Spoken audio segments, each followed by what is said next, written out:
This is how I change colors on a granny square. There's many other ways to do this. This is just how I prefer to do it. So just like I did in the other parts, I'm going to slip stitch my way into the first corner, and that's going to help me hide the end of the first color in the corner piece.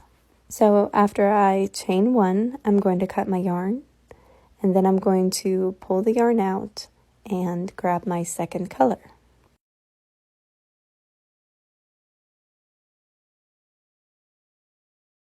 Then I'm going to take the new yarn and hold it to my work, insert my loop into the corner, pull up a loop, and then chain 3 for my first double crochet. And then when I'm working the rest of the corner, I'm going to hold both pieces with the chains so that I can work them into the stitch. Now I'm not going to show you how to work the rest of this round. The instructions are still the same, but I will show you how I like to weave in my ends too. So I just slip stitched my way back into the first corner. I did not chain one before cutting the yarn and pulling it through.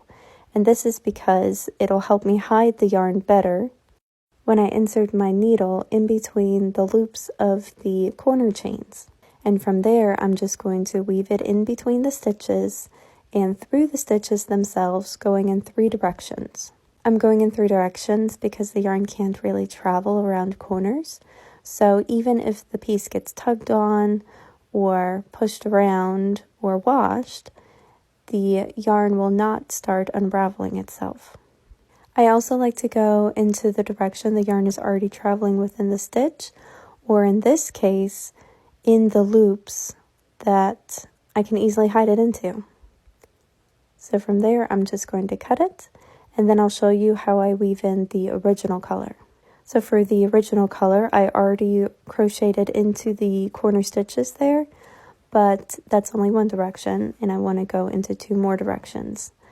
And the other thing is, I cut it a teensy bit short, and sometimes when you're using a yarn needle, it can be a little difficult to keep the yarn on the needle as you're trying to feed it through the stitch.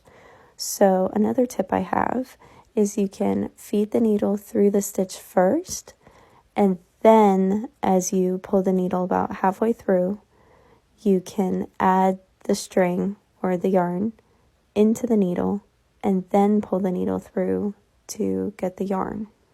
If you like these kind of close-up stitch tutorials, be sure to like and follow. I post them every single day. Happy hooking!